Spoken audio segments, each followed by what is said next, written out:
So good morning. Thank you all for joining us today for this 30 by 30 virtual expo series. I want to quickly go over a few pieces of housekeeping before we get started. So this meeting is being recorded and we will post today's webinar and all the others in this series to our website. So if you find today's webinar or any others in the series helpful, we really encourage you to share with your colleagues and friends. If you have any questions during today's webinar, please submit them through the Q&A button. It's sort of at the bottom of your screen. The chat is open for anyone who might be having technical issues. We can help address those or to share resources. However, we will only be pulling questions from the webinar from the Q&A section. So please do submit them there. And you can submit them at any time during the webinar. So my name is Madeline Drake, and I'm the Assistant Secretary for Biodiversity and Habitat with the California Natural Resources Agency. Deputy Secretary Jennifer Norris is unable to attend today, but we already had some amazing speakers lined up for you all, so we wanted to keep it going.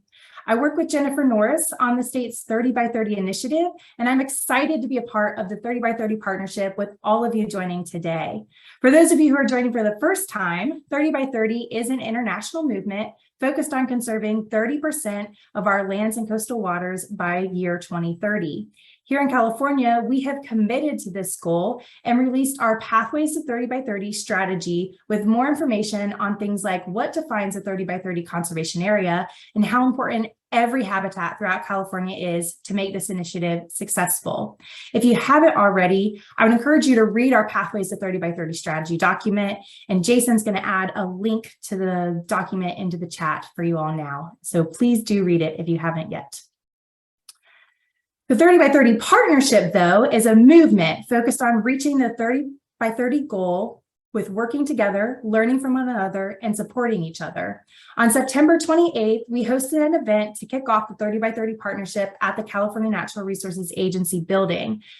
The event was filled to capacity, and you can see that we had an amazing time from the pictures shown here. It was so great to meet a lot of people from all across the state, but we know that not everyone was able to join us. It was filled to capacity, and it's difficult to travel sometimes, especially in this sort of post-pandemic world. So that's why we wanted to host this virtual expo series to bring that experience to everyone throughout the state. If you were unable to attend, I do encourage you to go back and watch the plenary from that event with the link being added into the chat now. In addition to the plenary, though, there was a community expo held in the afternoon with over 20 agency partners, funders, and technical assistance providers. So we're here today to keep building on that momentum and the connections we made back in September by learning from each other and working together. We want to share the great news that agencies throughout California have resources available for locally driven conservation, and that this is going to help us grow the partnership needed to accomplish 30 by 30. So in just a minute, I'm going to turn the webinar over to my colleagues who are going to be providing a short demo of CA Nature today. This is a suite of interactive mapping and visualization tools compiling biodiversity, access, climate, and conservation information to help us advance 30 by 30. After the short demo, we'll then spend our time today addressing questions from you, our partners, who are going to help us achieve the 30 by 30 goal before we close at around 11 a.m. We're going to answer as many questions as we can live through the Q&A, and my team's also going to try to help answer some questions as writing as they come in if possible. So without further ado, I would like to introduce my colleagues, Nate Roth, the Chief Science and Data Advisor with the California Department of Conservation, and Ryan Hill, Research Data Specialist with the California Department of Fish and Wildlife. I'm very excited to hear from them today and to provide you all a short demo of CA Nature. So over to you, Nate. Good morning, and thank you for that that marvelous introduction. It's everybody else. It is an absolute pleasure to be with you here this morning and to show off something that we're frankly pretty proud of where we've gotten to and are looking forward to continuing work on. So you're probably already familiar with californianature.ca.gov. That's going to be the home for pretty much all of the online components that you're seeing throughout the day today and related to 30 by 30. There are some pieces of it that I want to draw specifically to your attention, and these are the ones related to data understanding what's in the data, what data we're using, interacting with it, and then beginning to do some analysis either within our online system or on your own. And then I'll conclude a little bit with how you can pass along updates or corrections where they're needed. And we know that our data is not perfect. So starting at the California Nature website, you'll be greeted with announcements and upcoming event information. Notably, you can look at some of the recently passed expos. They are good watching, so I highly recommend them if you weren't able to attend. But more specifically, we've got CA Nature itself. This is a collection, and it'll get progressively deeper as you scroll down a page or as you dive deeper into each of these applications. That's an intentional choice. We want to start it off at an entry level and let people drive as deep into the information as we can let them do. So moving down through CA Nature, we begin with a little bit of information summarizing the top level information about our current understanding of where we are on our path towards 30 by 30. These are live data injections, these tiles into the page. They will update as the other data changes. Then we have our story maps. These are educational components intended to guide you into understanding the data that we're using, and then into how to explore it further using the Explorer applications that we'll then get to. So each one of these 5 or 4 Explorer applications is dedicated to allowing you an interactive opportunity to work with the data. I'm going to step through them really quickly. The first one that I want to draw to your attention, the Conserved Areas Explorer. This is our summary of our current understanding, at least as we're presenting it, of what is considered conserved under 30 by 30 at the moment. We're using USGS gap codes as a stand-in for a lot of the rest of the definition. So gap codes 1 and 2, just to give you a little bit of basic on it, have a very strong and known biodiversity mandate within those land management.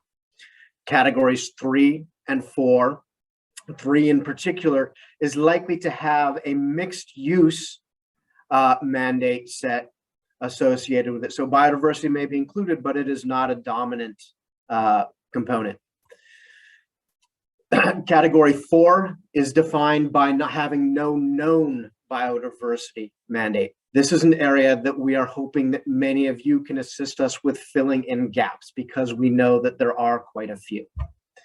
Starting with the Conserved Areas Explorer, we have a basic overview of it, and then we have more detailed views for both the terrestrial components and the marine. One thing in the terrestrial detail that I want to draw to your attention, if you click on this custom selection, it'll switch the mode from viewing only the gap codes 1 and 2 to also showing you the 3 and 4s across the state. So you can dive in a little bit deeper and see what those mixes are. And you can select individual sets from within them to refine your view of the data. There are similar capabilities within the marine component, though I'm going to skip past them for the moment. The next Explorer I want to draw your attention to is a Climate Explorer. It allows for interactive investigation of some of the results from the 4th California Climate Change Assessments, climate change modeling. You can compare different sets of modeling criteria, the model outputs, different groupings of them. I encourage you to look at the user guide story map associated with it, because it has a great deal more information available with it. It has some really neat tools for visualizing what levels of change may occur across the state and how much of those change are likely to be represented given the model sets that you've selected. Similarly, it has components showing sea level rise and some of the opportunities that we have across different landscapes in California to adapt to and increase our mitigation and resilience to climate change. And now my next piece is hidden under the control bar. The Access Explorer is intended to start to bring in more of an understanding of how well are we serving our populations, and including all of the populations in as equitable a fashion as we can, so that we understand who has access to natural open spaces as well as open spaces writ more broadly, and what are the demographics of those that live near to them. I'm going to switch now to our analytic components. The Conservation Opportunities Modeler. This is a toolkit allowing you to not just explore the data in a passive form, but to interactively specify what your priorities are on the landscape, give them weights, assign values to the sets of layers, to build a scenario that represents your priorities on the landscape, and then use the online system for running it in a live and interactive fashion, with it literally taking seconds for it to render the results of your prioritization into the view. And then I want to draw your attention, because there are many advanced users within our audience. Virtually every piece of data that we are using within CA Nature is available through the Open Data Portal. You can bring it into your own work, use it in your own maps. Most of it you can make copies locally. The reason I'm hedging my bets on those is there are a few that are just massive or really cumbersome, and that you're probably not going to want to do that, or you're going to want to go to other sources for that same information.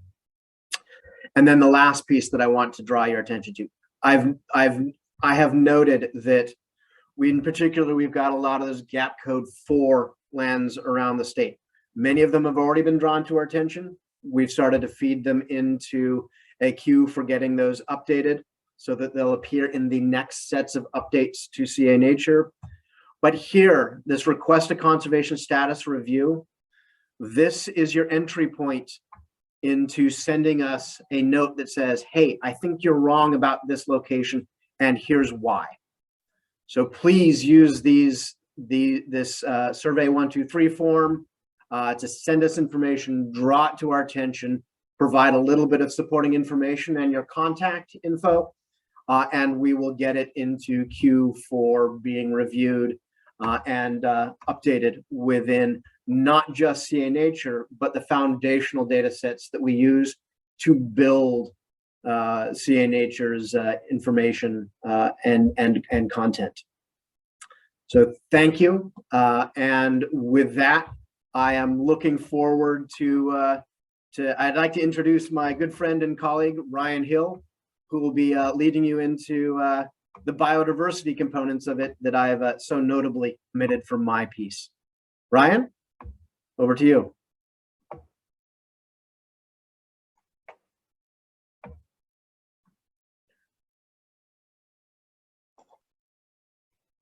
Thank you so much, Nate. And thank you to everybody who's tuned in for your interest and your participation and efforts in this extremely important 30 by 30 effort. My name is Ryan Hill. I am a data specialist at the California Department of Fish and Wildlife. I'm going to introduce you to the final tool in the CA Nature toolkit, the Biodiversity Explorer. But in order to do that, I'm going to take a brief step back and start with a project that I helped to develop and maintain at CDFW, which is called the Areas of Conservation Emphasis, what we often refer to by its acronym ACE. And ACE is essentially a data aggregation exercise. We reach out to our staff and tons of partners across the state to bring together as much conservation relevant information as possible. We organize that information into several data categories, and then we, to grossly oversimplify, we stack that data up where it's located in the state in order to count it and essentially develop maps which convey the relative abundance of these various conservation elements across the landscape. So in order to give you an idea of what I'm talking about, I'd like to share my screen and take you to our internal CDFW ACE map viewer. Hopefully you can all see my ACE maps. And I'm going to get my little laser pointer here. So in the table of contents, you can see the categories of data that we've organized this into. We've got species biodiversity, significant habitats, connectivity, and climate resilience. The map that we're looking at presently, there's a number of layers nested within each of these categories. And what we're looking at right now is terrestrial native species richness. So this is a map of species models. So predictions of where we expect to find over 700 vertebrate terrestrial species, thousands of plant models. We stack all those up, count them, and then we present these maps in a very simple to understand format in 5 bins, 5 groupings from low to high, yellow to dark blue, which tells you where on the landscape you might expect to find more species and where you would expect to find less. So the other thing you can do in the ACE map viewer is zoom into any location and click on a particular cell. That gives you a little bit more granular detail of what's happening on the landscape. In this case, it gives you a full count of the number of vertebrates broken down by taxa. You can see the number of amphibians and reptiles. It even gives you some more sort of specialty detail about the number of game species or climate vulnerable vertebrates that are found in this area. And that's the areas of conservation emphasis. So now I'd like to show you the Biodiversity Explorer that we helped to develop for the California Nature Project. You'll see this map looks very similar to the ACE data, and that's because it is. This is all fundamentally based on ACE data. Now, what's different about this is what I showed you in the ACE viewer is that you can interrogate or explore the map on a cell by cell, hexagon by hexagon basis. But in the Biodiversity Explorer, we give you an area of interest circle, which is you can adjust the radius, you can move it around, and you'll notice as I drag this area of interest around, there is a refresh of a series of status bars here in the left-hand pane. So instead of exploring what is occurring in a particular grid cell, instead you're getting an overarching view of what's happening in this entire region that you've identified. In addition, instead of just a singular sort of thematic data category, which is what you would get in the ACE viewer, you'll notice that you're getting readouts for different categories: species biodiversity, significant habitats, connectivity, and climate resilience. Multiple data categories, which you saw in ACE. Now, you can only look at a singular map at one time, and you can change that view by clicking on these toggle buttons. But simultaneously, even though you can only view a single map, as you drag this area of interest around, that area of interest is essentially extracting information from all of these data layers. And you can think of them as being all stacked upon another. And you're getting the proportional ranks of each category. So you can see what categories happen to be high and what happen to be low within that area of interest. So it's a very generalized tool and hopefully a helpful starting point to think about conservation Thank you very much. Awesome. Thank you so much, Nate and Ryan. As always, very useful to see these demos. We do have a lot of great questions coming in that both came in the registration and through our Q&A box.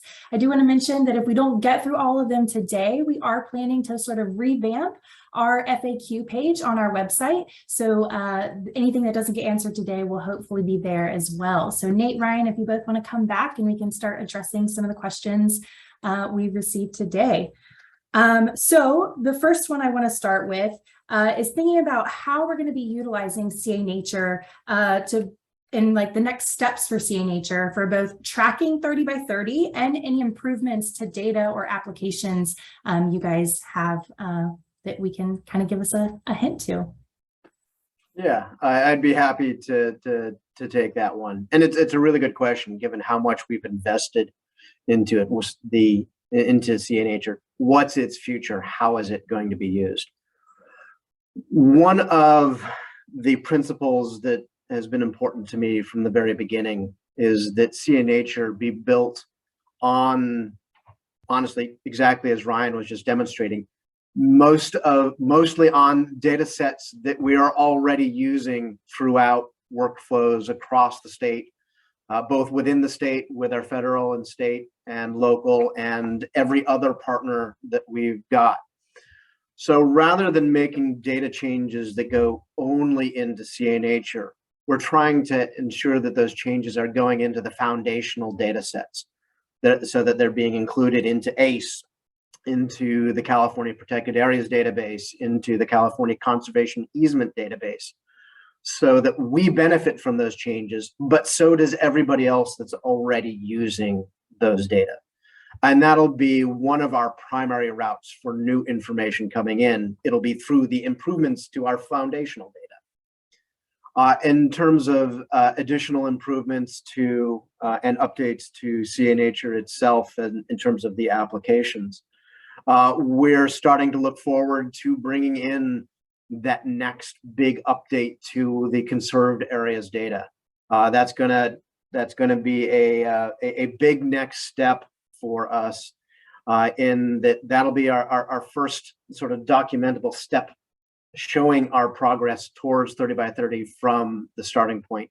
And we're going to need to make a few improvements to show how that show the change, not just the current status within our mapping.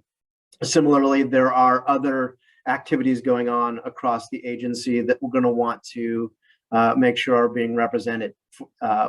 A key among those is the Access for All initiative that we're going to want to make sure that our application is keeping pace with the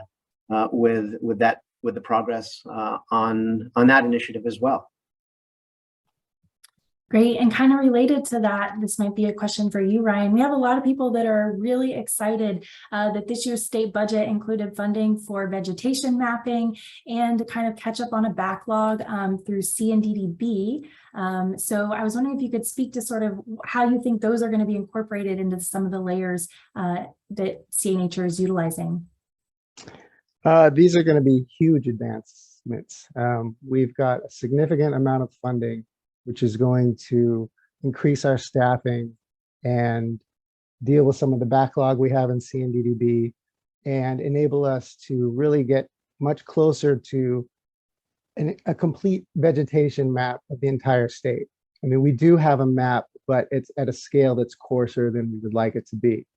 And those mapping efforts are really critical to how we understand habitat for species. So, I mean, it really reverberates through very much of the data that goes into this. So I'm really looking forward to seeing updated data, getting it in there and getting a new snapshot of what we understand across the state. It's going to be a really big deal. That's awesome. And this question kind of relates. So somebody is asking, they recognize that some areas have more data than other areas. So how do we bring the resources to those areas that are more neglected, or what does that look like for sort of a statewide mapping effort? Well, it depends on what type of data we're talking about.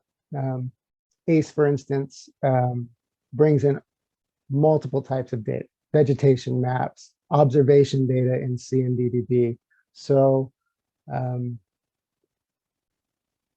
obviously we have some bias. We have observation data tends to happen in locations where development is heavy. But by having more staff and more opportunities to get out there and do mapping and do surveys, we should be able to fill in some of those gaps.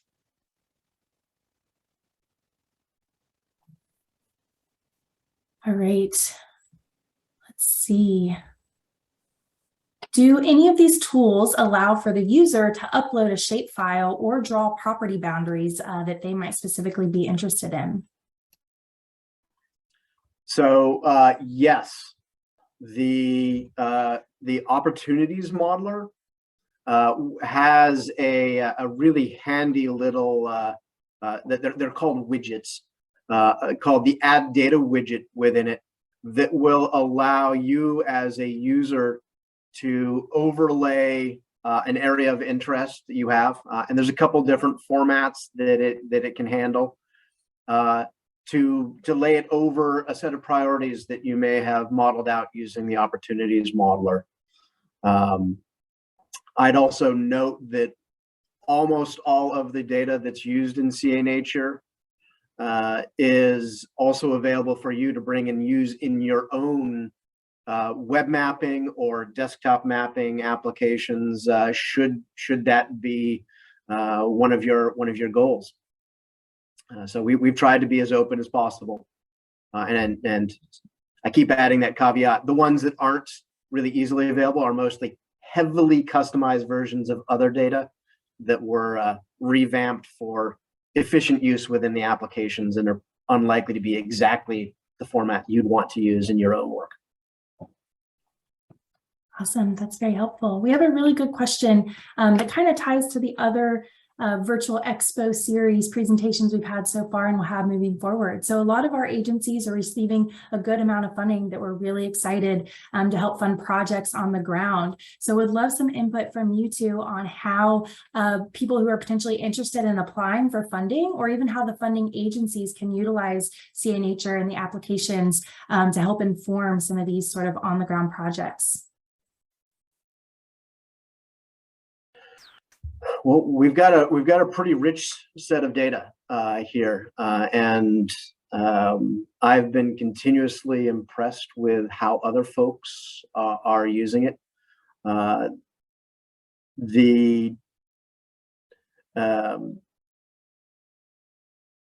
I'd like to echo. I'd like to echo back to our goals of improving not just data within CA Nature, but the foundational data that we're all using for decision making in existing workflows. The CA Nature is, I think, a very valuable tool for everybody to get in, look, understand what's the current status, what are the sort of the biodiversity components, or what types of climate change might we potentially see in an area, and explore that in more depth in a way that we haven't been able to do before, at least not so easily, and use that to lay out the case for conservation in one area or highlight its importance to an ongoing process. These are available not just to state agencies, but to everybody. And similarly, these are available to those state agencies, both as they exist in CA Nature and through the improvements that we're trying to make to our underlying data in close partnership with CA Nature's forward movement. Awesome, thank you, Nate. Well, we are running out of time for today. We had so many great questions that came in. So again, we're going to do our best to revamp our FAQ section on our website. We want to encourage you all to visit the website that Nate and Ryan shared today. CaliforniaNature.ca.gov does have a tab specifically for CA Nature, and you can see some really great story maps that are going to show and kind of walk you through how to utilize these applications, as well as the links to the applications themselves. So thank you both so much, Ryan and Nate. We hope you will reach out to these resources and utilize them. And I do want to just give a plug that we will be having more of these. Our next virtual Expo series will be Tuesday, next Tuesday, and we'll be welcoming the California Biodiversity Network and the California 5th Climate Change Assessment. So do please join us for this series. And thank you again, Nate and Ryan, and thank you all for joining us today. Very happy to have you all learn more about this and hopefully utilize CA Nature to its full potential. So thank you, everyone. Have a great day. Thank you all. Thank you.